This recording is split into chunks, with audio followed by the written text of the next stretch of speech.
But then, yeah, Don Eliason does work too, but I think he's one to. Understand we are live. All right. And good morning, everyone. This is our committee of the whole session for August 16th. It is 10:35, so a little bit later, getting started this morning. On our agenda, you see we have the committee of the whole session from July 19th, minutes there. And then we have two presentations that we'll hear today, one from WTIP and one an update on our organized hockey. And so we'll start with WTIP. Please give us your names and then you can give us your updates. Okay, I am Matthew Brown, the Executive Director of WTIP. And I'm Mary Somnus. I'm the president of the board at WTIP. Welcome. Thank you Yes. for having us. Nice to be here, and thanks for having us. And just wanted to give you an update, as we do have a 25-year lease that's a reoccurring lease, but we're supposed to come in every 5 years. Okay. So this is just a little bit ahead of schedule, but I'll get into that in just a moment. Okay. You know, but WTIP has been proud to partner with Cook County over the past 24 years. And, you know, that's as we've become a reliable and dependable source of local information, news, and weather to our community and our listeners. Our news department takes pride in reporting on all issues, including severe weather, power outages, road closures, and more. And we do that on a real-time basis, whether it be over the air, streaming, or posted on our website or social media. Our over-the-air signals that cover all of Cook and Lake and parts of Lake County come from our 3 towers, our main tower up at Ski Hill Road, and then we have the tower up the Gunflint Trail, halfway up the Gunflint Trail, which serves everybody all the way to the end of the Gunflint Trail, and also the tower in Grand Portage. And those are all made possible by the help of Cook County to help us bring those signals to everybody. And we're currently looking into some grants from the FCC, why we're coming just a little bit early here, to both maintain and update those 3 towers and signals and do the update and the maintenance. And those grant dollars, in theory, should be made available to the stations across the country in the next year, hopefully. And we'll be applying for those dollars and want to make sure that we put in the partnership with Cook County as one of the main things that we have for our listeners. So in our letter that we sent to you, it's in your packet, we've listed all of our current funding partners, as well as some comments from listeners across the region. That kind of gives you a taste of the breadth of our grantors and donors that we have from around the area. We have a large listening population, of course, right in town here, whether it be over the air or by streaming, and also around all the 5-state area and beyond, as people love to take a part of Cook County home with them, and we're able to do that by letting people stream our signal. So it's a great thing. Mary, did you have any specific before we ask for questions? No, I think you did a good job, Matthew.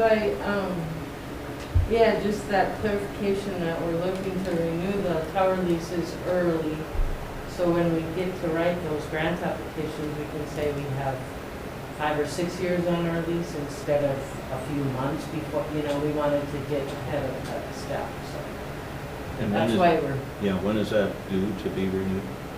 Well, the current contracts, the renewal is October of '23. Oh, And the contracts say we should come 90 to 180 days I see. before I then. see. Okay. So we're a year and 90 to 180 days. Okay, but I understand why, Right. Yeah. certainly. And I think the reason, Reno was the one that set up our contracts for the 25 years, but renewing every 5 years. And I know when she did that, she stated the fact that, you know, either her or I are not going to be here in like 15 years. So it's good to have the radio station come in and keep updating you as to what we're doing and how it's going. Agreed. Yeah. So, So, other yeah, questions, Happy to answer questions. please? Sure, thank you. Hi guys, thanks for being here. Yeah. Thank you for all that you do. And it would be really helpful probably to have a copy of the contract. And probably get any feedback from Roland as well. Yeah. I don't know if it's been discussed at this point. Yeah, Is it just is it early, is this first step? No, when Mary first approached me about coming before you today, I did have a conversation with Rowan, and we talked about the existing arrangement, which does involve a waiver of the rent on those 3 sites. And there was also, part of the request was that we also cover utilities. And after discussing it with Rowan, we clearly see that there's a mutually beneficial relationship here. We rely on WTIP for a lot of community service type stories and announcements. And so I think the value for the county is pretty clear. In discussing it with Rowan, we felt that because the utility costs can be somewhat significant, we felt that it wouldn't be appropriate to include those in the waiver. But the actual rent on the sites, we see a lot of value there. So that's where he and I ended up. And for clarification, we do pay all utilities. Yep. At all the sites. Right. And we'll continue to do that. Mhm. So we're just looking for the waiver of the tower space Mhm. and building below that. And I think as far as, I mean, they were recorded when we made them, so I think you should be able to have access to yeah. them. I just Well, have I'm a lot of lazy, and so I copies. like things kind of given to Darn me, it. you know. Well, there's 3 of them. If you want to look at one, that's great, you know. It doesn't have to be now, but just, Okay. you know, Yeah, we won't be. certainly, when this comes up for action, it'll be. Okay, yeah, Yeah, thanks. so they're recorded somewhere. There's 3 different ones, one for each tower, listing the amounts and things like that. Right. But substantively, all 3 of them are the same, except for the dollar amounts and the locations. The one that's higher is the one on Skibo Road because we have a more powerful transmitter and we use more space on the tower. So we're about halfway up the tower, and then above us is all the cell phone towers because they're line of sight, so they need to be way up there. Sure. So yeah, that's why there's a little bit of price difference there. Okay. And the electrical costs are vastly different for the main site. And one of the things we've been looking into, which we keep kicking around, is the possibility, and I don't know who owns land up there, things like that, but since that is our biggest electrical bill, is the tower each month that runs about right around $1,000 a month, is to possibly in the future doing a solar array up there to have a solar powered tower transmitter, which only a few stations in the country have. Sure. It would be great, but of course you also have to look at land and things like that, and go after the funding to do it. But that's one thing that we keep kicking around, as having that's the one place we could do it at, because there's plenty of land up there, room for the amount of solar that would take. That could be an interesting project in the future, but if we didn't want to do anything like that, we'd have to come, because you own the towers and the land up there. That's not city-owned land, is it? I'm not sure. It doesn't go up, the city doesn't go up that far, like Seawood Road. Right. So that is county, but that's a dream we have of solar in the future. Because we thought of doing it at the station. Right. Our electrical bill is like $300 a month there, where it's $1,000 up there, so it would make much more sense to do something up there. And then, but possibly even make it so it's big enough to help power other things as well. In that area, so. It'd be an interesting partnership with the other users on the tower and with the county and Right. whoever might be interested.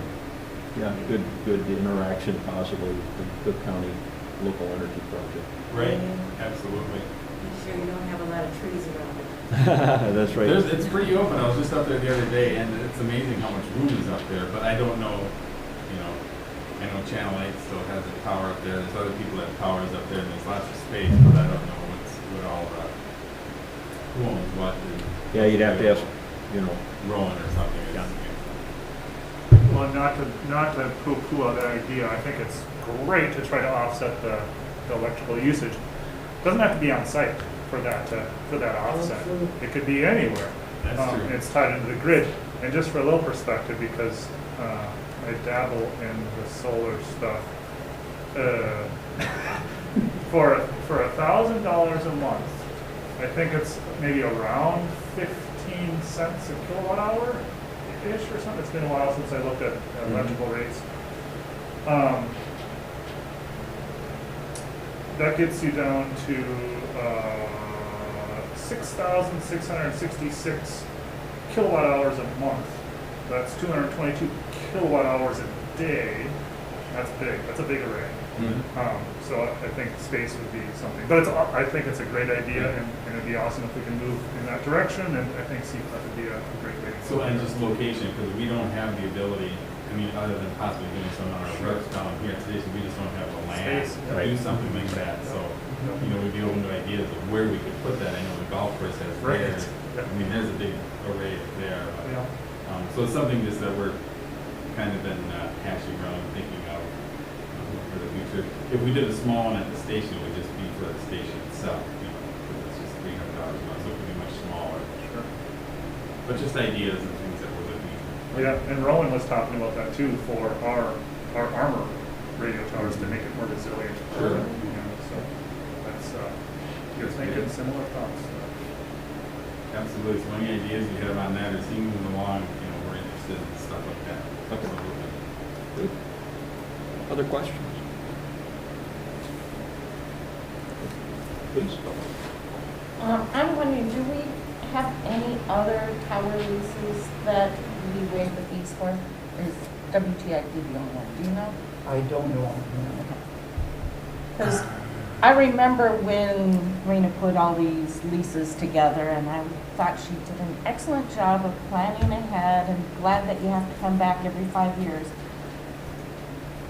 And I didn't go back and read the minutes, but I kind of remember that we were giving WTIP 5 years because it was brand new and you didn't have it in your budget, and that you were going to work something out to be part of paying fees later down the road. Totally get, we get great service from WTIP. I totally understand why we might waive those fees. But I seem to recall a discussion of just give them 5 years and then maybe it's not the total we.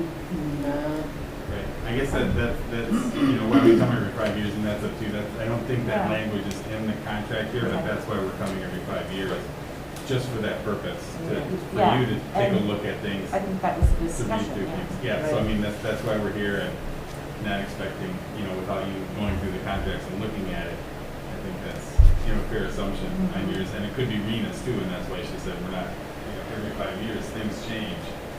Things might change. From my recollection is, I don't recall anybody else that you're waiving fees for, their construction, or their cell phone towers, things like that, or armor radios. Corporate. Yeah. For-profit versus non-profit. Correct, for profit. I'm Yes, not sure if there's any other for profits on there.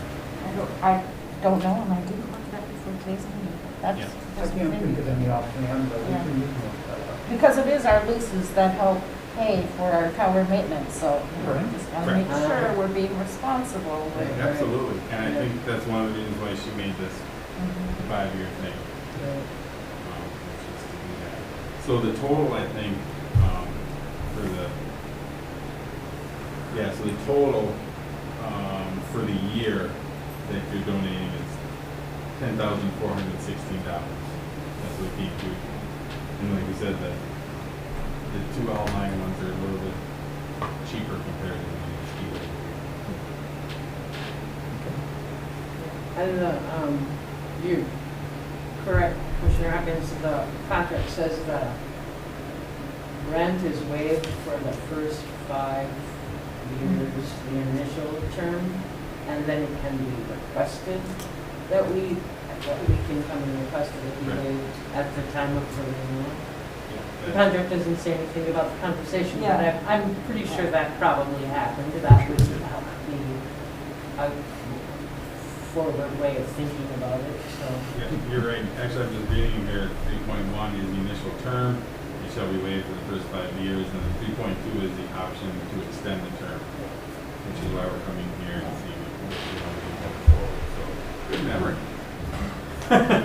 Better than mine. Steel trap. Steals from math. It's like, God, that's perfect. No, that's So, good. yeah. good discussion, and that will be taken up when we have the discussion with the board. Sure. Yeah, good to have that understanding as we come into it. David? Mr. Chair, thank you. And like, if we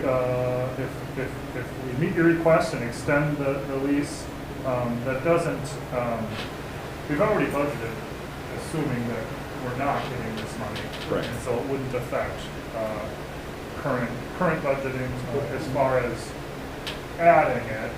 The benefit would be if we did want to collect rent, that it could potentially lower our costs a little bit, but considering the service that the radio station provides for our community and for our organization as well, I'm comfortable extending it at this point, but I do want to learn more about the tower maintenance costs and how those are covered, if they're adequately covered by our for-profit renters, and just kind of get that more comprehensive. Yeah, we'll certainly want Jay and Roland to come in and be part of that conversation with us.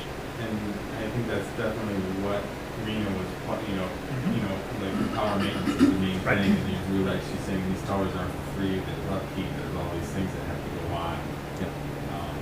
So I think she was looking at things like securing everything for all these towers, before her time period was up. She said she wanted to get all these in place and get the towers set before she got left her position, and Rowan took over for that. So, and I think Rowan was involved with all this as well, so Right. she should be pretty well versed in all this as well.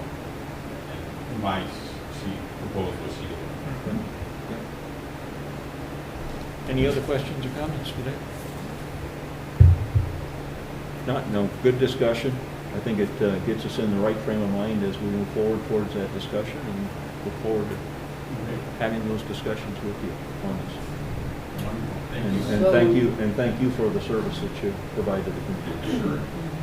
So this could appear, I mean, it's up to the board and you all, I mean, this could appear on the agenda for action as early as next week. We could put it off till September, it's the board's. It's up to you. It's up to you, Whenever it fits Like in we the- said, we're doing this well in advance, before we actually apply for things and stuff like that, where we can document the FCC. So we're just getting ahead of the game here and making sure that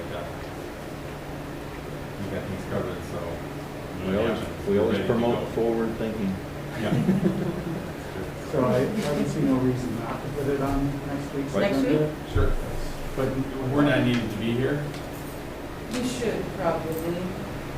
I don't you think? I'm just asking. I have one more question. Sure. So it just popped in my head. So you're applying for grants from the FCC for maintenance and upgrades and all that. Are there grants for lease rent? I mean, would that be part of the grant that we could, We can certainly look into that. It's, if you can get it, then Right. it doesn't go to levy money? No, okay. Yeah. This is a new grant It's a new opportunity grant, that's and they're never still been trying to offered figure before. out, yes, it's Okay, been offered, so- they're trying to figure out exactly how to distribute. Congress did allot $50 million for this, Okay. and it's a matter of how they distribute it. Originally, it was thought to just be stations that are a benefit of the Corporation for Public Broadcasting, which aren't that many across the country. We are one of them. And all the other stations that are not a part of the CPD. So wait a second, we want in on this too. Of course they do. So we're talking about thousands of stations now. So the biggest thing is for the FCC to figure out, who actually can apply for grants for this. And that's what we're waiting to hear from. But Congress approved it last year, and they're thinking about a year to get it figured out who actually can apply. And the limits. Probably for someone like us, we're probably looking at $200,000 to do, to upgrade all three of them. We just did put it, 10 years ago, we put in a brand new transmitter at the main one. But the other ones are as old as they've been there, technology changes, things like that. And then all the accessory gear that's in there, like at the main one, most of that gear has been in there since, the early 2000s. And definitely is a need to replace it. This is one way we would look at other funding to do this, like we did for when we replaced the transmitter, but this is just coming from one spot, which is really nice. Including, we have generators at all the sites and upgrading those, bringing them up to date. And the quality of the equipment, how quickly it reacts to power outages. Yep. Right now it's pretty quick. We have like maybe a 2-second delay. When the power goes out, the power generator kicks in. We'll certainly be looking for every opportunity to look at funding that will be mutually beneficial to all the other partners. Yeah, so we're gonna get that. Yeah, once, they told us what it's for, but we can dive deeper into it when we get there and see what we can, wrangle out of it for these purposes. Because I'm sure it is, because other than that, I don't think every station has this, partnership with the county that does this. Most towers are privately owned, not either, they're for-profit companies that charge by the foot. Mr. Chair, I would advocate, I guess, for putting this on our next week agenda, assuming that both Jay and Rowan can be a part of the conversation for any more detailed questions we could have. I'll confirm that. But Very I'd good. rather not put it off till the 13th. I think that sounds like plenty full. Could be a busy meeting. Yep. So what's the date next week? That is the 23rd. So it's a Tuesday. Tuesday the 23rd, meeting starts at 8:30. But it's Yeah, up we to could the be here chair. for that, or I could be here for that. Yep, nothing is coming to mind that prevent me from being here. I think either it's always good to be present and be able to answer Sure. questions if you can, or be inspired by what you're looking for. Would you want another presentation or just to answer questions? Or both? I mean, generally, the information's been presented here, the board members, with the exception of Commissioner Sullivan, who's unable to attend today, have had a chance to ask questions. So typically, there's not a need for a formal presentation, especially coming only 1 week after the committee of the whole. But being present to address questions. Okay. Yeah. Perfect. And in between now and then, any questions that come up, just send them our way. Very good. We'll do that.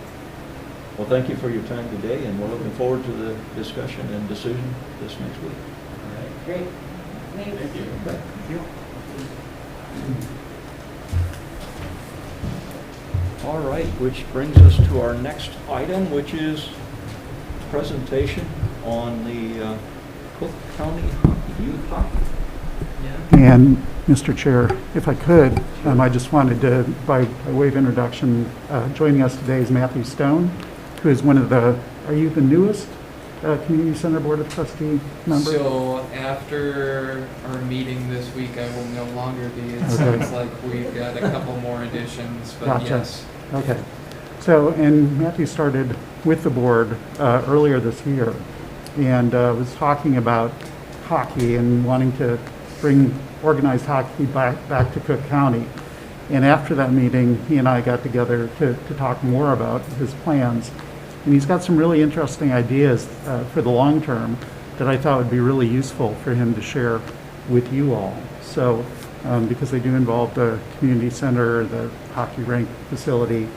And so I just, before that conversation in the community got too far ahead of what's happening here at the board, I thought it'd be useful for Matthew to share some of his ideas and talk about the history of organized hockey and what's happening currently and what he's looking to do in the coming season and beyond. Great. Matthew, welcome. Appreciate it. So before I even touch this thing, I might need some guidance here. There's buttons and I don't know how to use them. So We've got a just pro. the Just the arrows. up arrow goes to your next slide. And Matthew, if you could also bring the microphone somewhat close to you. so Yeah, with the fans running, it's a Yeah. little noisy. that everyone can hear you. Sure. So, As had mentioned, I have been actively involved in trying to revive our hockey program up here.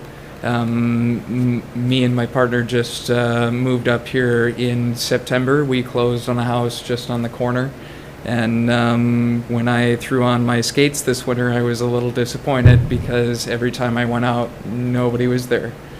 The lights were on, the rink was clear, there was no wind. Like, it was every hockey player's dream. You know, you pick up your stick and it's a clean, flat sheet. You can do whatever you want.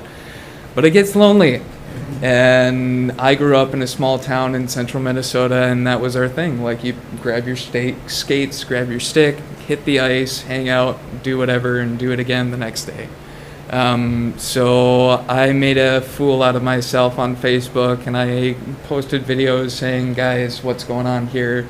Started asking around to people who had been involved in the previous Youth Hockey Association, and they had told me that, you know, everything up here kind of feathered out during the COVID process, and that was one of the programs. So I followed that up by reaching out to Sarah Waddle, who is our new community center director, and I said, Sarah, what can I do to find out more? And she said, go and apply to be the board of trustees rep.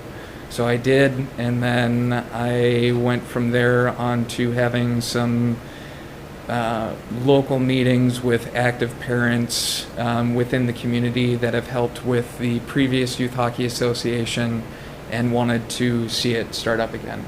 That led into me reaching out to Shane Hoff, who is the now retiring president of the Silver Bay Blue Lines Hockey Club Association.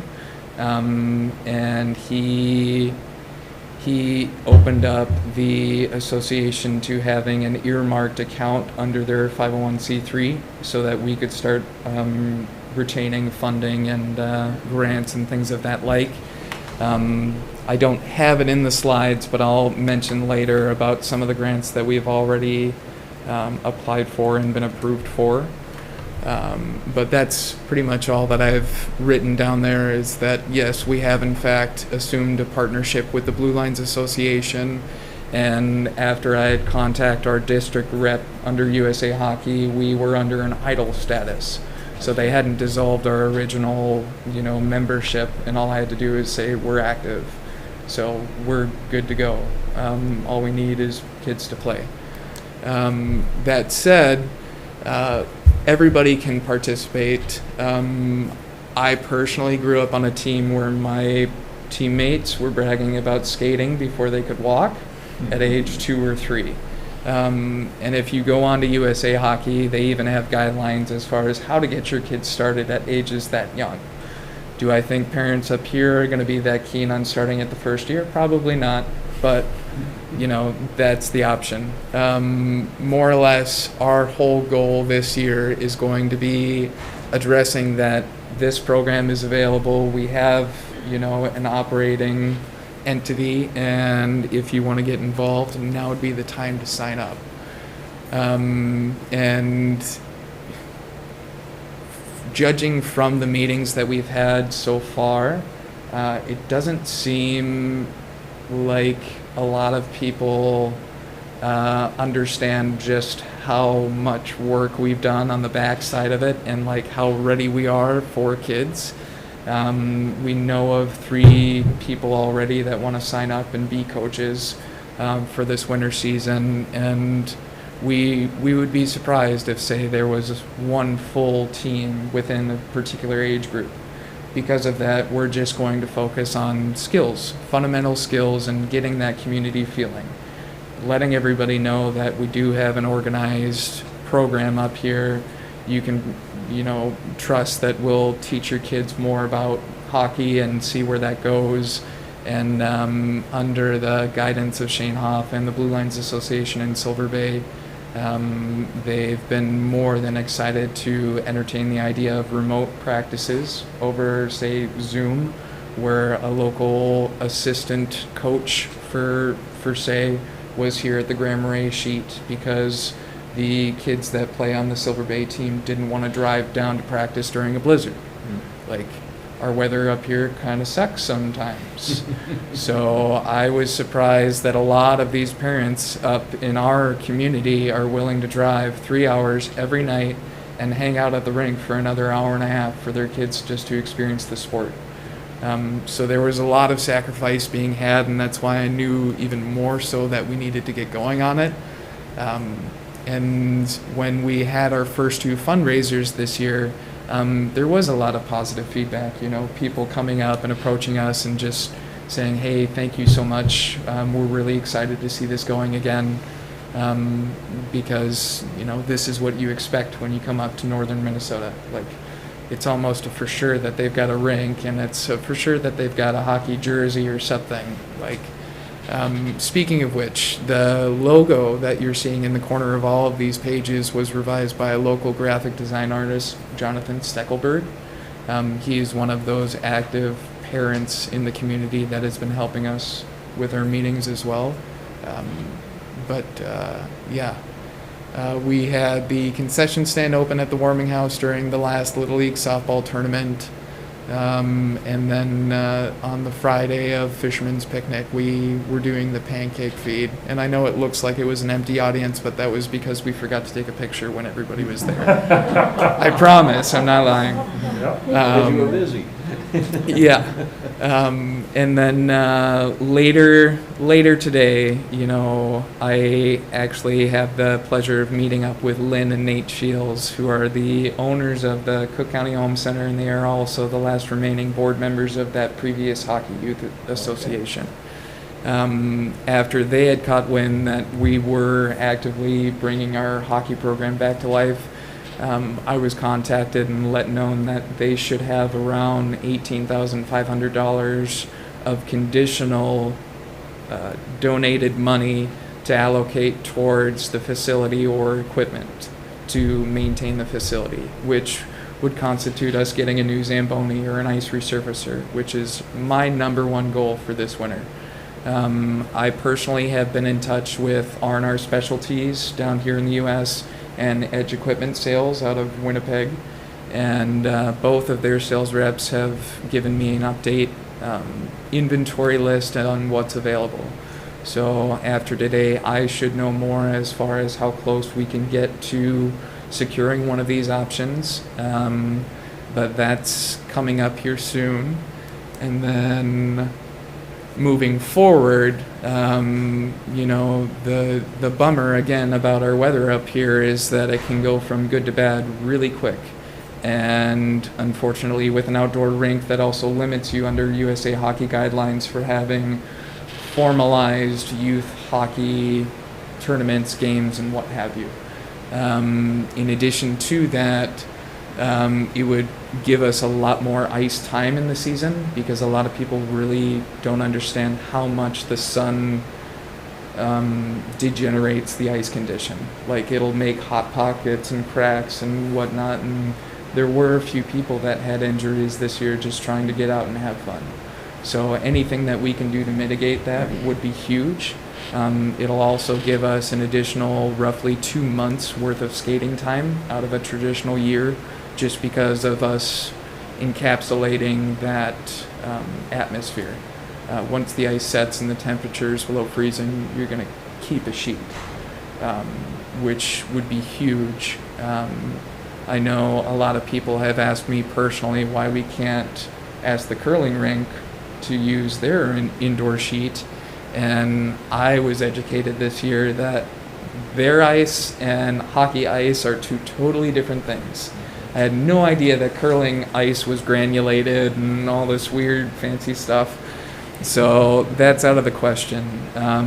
So I, in my spare time, have looked at different facilities that offer pop-up structures or shells, and I've started assimilating different opportunities for us to look at getting a shell over our sheet. It would also give us another community facility to be weather free, like say football practices or what have you would want to get some AstroTurf in the hockey field. I know Paul Nordland has been reaching out to us as well about getting a pump track installed in the hockey rink. Rain or shine at that point, you can get out there and go and pedal around, but that's another one of our projects. Before things get too cold, I do want to finalize our donation letters and approach some of our local businesses to see if we can't get advertisement up on the inside of our rink boards. There will also be a donation puck wall. I don't know if you guys are familiar with those before, but it's just a recognition wall for people that have made donations towards the program, just acknowledging that support. So we're... We have that in the curling rink, and I'm not familiar with the history of what were the rules that govern how the donations were made and who oversaw the installation of those banners and so on. Because I assume the county has some oversight of that, but Well, it's part of the policy discussion that's going to be happening at Thursday's community center meeting. But it's laid out in that policy. The banners were put up by the curling club. Have we purchased by the curling? Yeah, I mean, it's their responsibility, their banners, and we have a policy. Community center just approves it, I guess, is the way I interpret it. But that discussion's happening now. A lot's going on this week. But yeah, so that's some of the new up and coming things. For anybody that really needs to know the nitty gritty at this point, this is what we have for fees. Under USA Hockey, there is a $50 fee to register, and then we would be asking for an additional $50, which would cover, say, your jersey. That is, again, to be discussed at later meetings as we move forward into the season. Fortunately, because we're not going to get ice set up until probably December, there is still time for us to iron out all these details for this year. And then as far as volunteer opportunities, we have copied the structure of Silver Bay, essentially, and this is what they do for all of their parents. So, they've got an opportunity to give money back into the program to kind of buy out their hours. Obviously, volunteering as much as possible is always preferred or encouraged, but a lot of us just don't have that kind of time. So, and then just a couple of last things. I have been very open about sharing my email and relaying any and all information that I have, any questions that parents might have as we start getting closer towards the season. We're trying to get more people involved so that we can establish a board and so that we can get a little bit more formalized as far as our communication routes and getting information out there. That said, we also have a new Facebook page, Cook County Youth Hockey, and if any of you guys want to volunteer or coach this winter, you could always give me your email. But in addition to that, I know Krista Olson has gone to the extent of opening up a branch under the community education department so that we can also entertain structured adult hockey up here as well, because a lot of the people that were playing leagues were in my age group, around that after college age. So it would be nice to get everybody together and know that you're not the only one that wants to throw on your skates. Any questions? Thank you, Mr. Chair. Thank you, Yeah. Matthew, for the presentation and your efforts thus far. It's wonderful to see. Just so we can have a better understanding of operations and logistics a little more comprehensively. Can you, I get the covering of the ice and enclosing that. It makes a whole lot of sense. Can you speak to the priorities as far as that gravel surface versus concrete surface? And then I was also hoping you could speak to how you prioritize, or just what a Zamboni does for the ice and why that's so important? Sure. So the underlayment or the foundation of your rink is very important. If we were going to pay the money up front to have it done correctly the first time, it would be a concrete substrate. Unfortunately, exposed concrete is going to deteriorate quite rapidly in comparison to covered concrete. So if you're going to fork out the money to do it right, you might as well include a shell in pouring a foundation. In the meantime, the struggles with gravel are that you need constant ground temperatures unless you're comfortable with flooding frequently to fill in cracks, as you're constantly going to be shifting. It's not uncommon for us to have 40-degree temperature swings in the winter up here, and that's more than enough for us to send a crack all the way down the sheet of the ice. That's where the Zamboni comes into play. Unfortunately, the only way that we can combat ice conditions on the rink is if we're lucky enough that the winds are down and that the temperature is cold enough that we can flood it overnight and it will set. With a Zamboni, if it is really cold and windy and whatever, you can adjust the temperature output of the water on that Zamboni to freeze in a matter of minutes. That allows you to layer up the thickness of the ice and keep it solid all the way through. So it's better quality of the ice, less risk of injury, and just, I don't know if you skate. No, I mean, no. So there is a huge difference. If you've ever put on skates, if you go and skate out on a pond Right. or the lake versus skating on a rink, it's night and day difference. And for kids that are learning, that makes a huge difference. Like, I don't want to keep sending my kid out there and know he's doing well just to watch his foot grab that chunk of missing ice and fall, him lose faith and not want to do it again. It's little things like that that'll help kids get caught, like, want to play. So I do think it's very important for us to acquire an ice resurfacer. Long term, I do think it is also very important for us to entertain in closing the rink, just because of longer play time and more versatility among other sports. And even more so, if I were going to elaborate on that, I feel like there is a lot to be had for the community to leverage one of our shoulder seasons by entertaining more hockey up here in Cook County. We're a destination tourist location.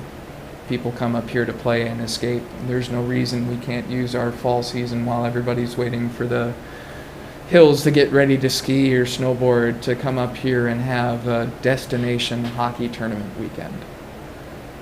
So in summary,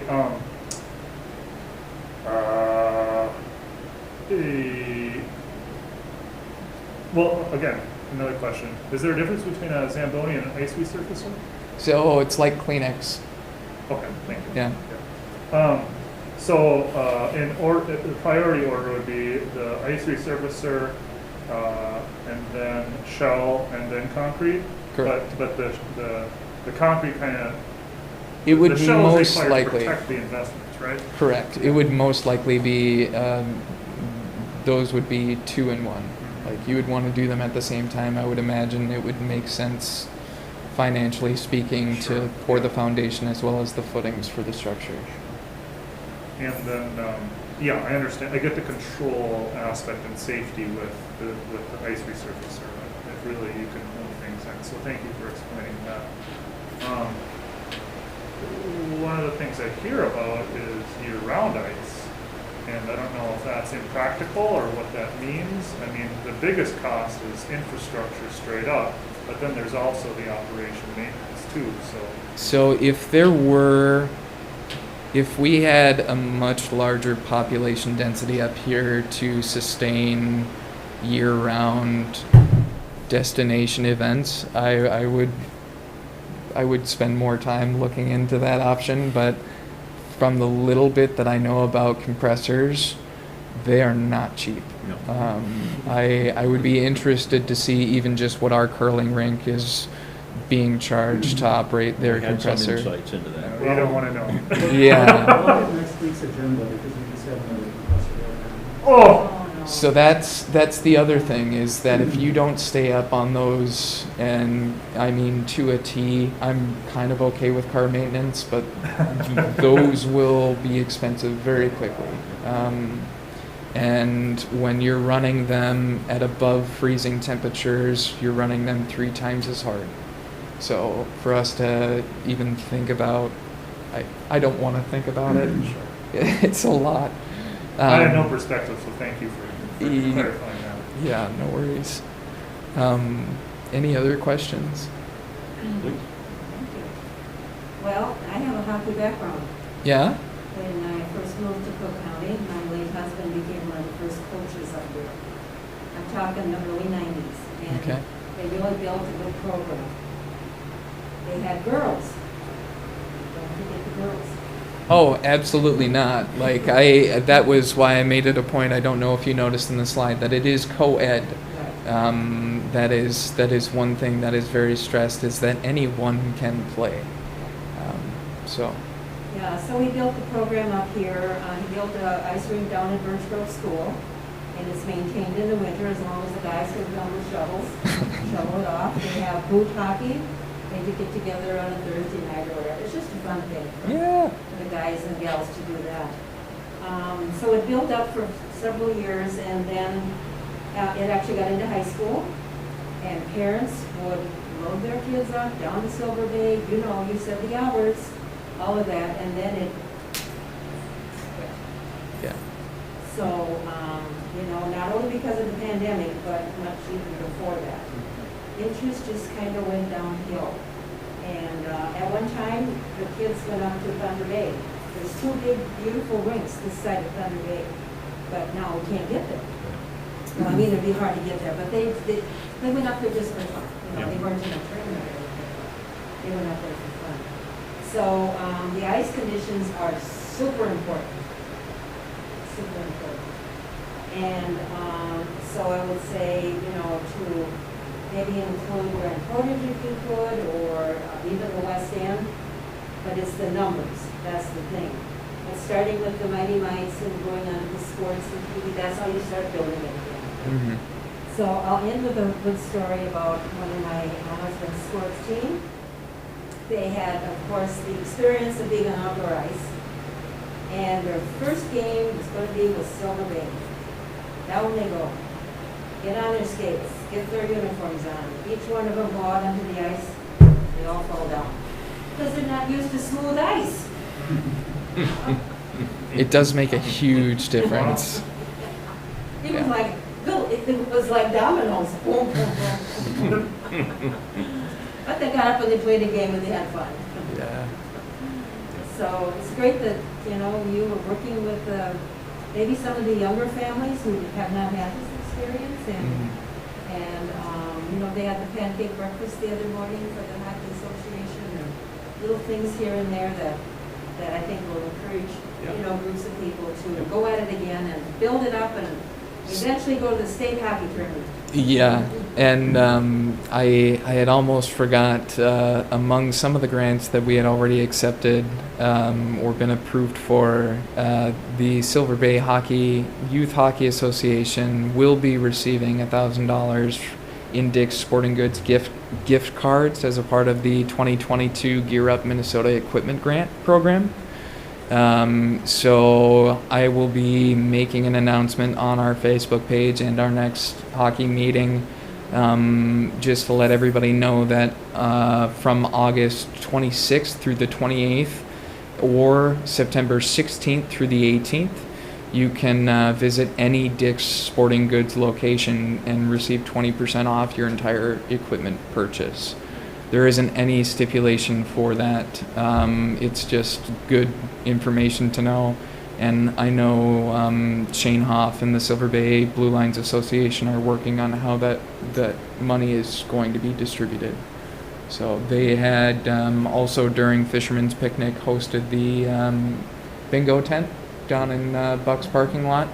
I don't know the numbers quite yet because I wasn't able to attend their last meeting, but it sounded like that was a very good turnout as well. So money from that will be allocated towards giving gas cards to the families up here willing to make the drive down to Silver Bay. So. I believe at one time also, didn't they join in with Silver Bay just because the numbers had dropped? So they the new discussion from the Blue Lines Association is that Silver Bay and Two Harbors are actively working on a new 5-year participation agreement. It sounds like in the past they've had some disagreements, and they're willing to come together, like you said, in regards to the numbers, to get a working partnership for the next 5 years. Obviously, I hopped on that bandwagon as quickly as we could, and I've been talking with the soon-to-be president for Silver Bay in regards to getting it in writing once that participation agreement is finalized. So, again, more stuff and things. And have you been on WTIP too to promote this? Briefly, a few months ago now. Yeah, it was for one of the morning talks. I forget exactly what it is. So one thing that really excites me about Matthew's interest in bringing back organized hockey, especially for kids, is that it's really important that we offer opportunities for kids to be active in the winter. Because, it's really easy to just kind of pull up in your house and it's snowing and it's nasty outside and you don't always go outside. But this is an activity that's fun, that kids can enjoy in the winter and great for parents because it gets the kiddos out of the house and lets them burn off some energy. So I see it as a real positive for the community. And even if the hockey doesn't take off quite like I want it to, even with the fundraisers that we've had so far, we've been able to restock the concession stand, and it's my hope that we can get that concession stand running so that folks in the community can not just warm up their hands, but actually grab a bite to eat and stay there a little bit longer. So. Yeah, just for really appreciate the history that you provided, Mr. Scully, and just for a little more recent history too. My understanding is part of the struggles with the local organization was just the warming house itself. How long that took to get our current facility, it was incredibly frustrating for the parents that worked so hard to get that built. And now that it's built, I mean, you came at a really great time to the community because it's built. And we had, as a board, we had discussed the ice resurfacer, and at the time, there wasn't the interest to justify spending that. And so for you to be able to build this up again, I think could really help justify that purchase and get some use out of it. But I know there was very significant disappointment in kind of letting that go as well, but I think your timing is just wonderful. So thanks for doing this and getting it back together. I think much like Administrator York was saying just about the importance of getting kids active, having these kinds of programs also really attracts families to live in our community. That's one of the things parents look for in ways to build community. So selfishly, that was kind of like my number one thing. Yeah. Is like I miss that small town feeling where you can go on bopping down to your neighbor's house and grab a glass of water quick and be like, "Hey Jimmy, meet me at the Rankin 5." Yeah. Like that was what I was used to. Yeah. And I hope we can get there. Yeah. Thank you. Good. Anyone else? Well, clearly, from the historical perspective, we had somebody that helped get this up and running and had the passion and it worked. And it's very clear to me that Matthew has that passion and drive by all that you've done to date, and clearly look forward to working with you and make this successful as we move forward. So Appreciate thank it. you so much for coming in and updating us today on this. Yeah, my pleasure. Okay. All right, on the agenda, the additional items are our minutes of our standing committees for information only. And does anyone else have anything for today's discussions?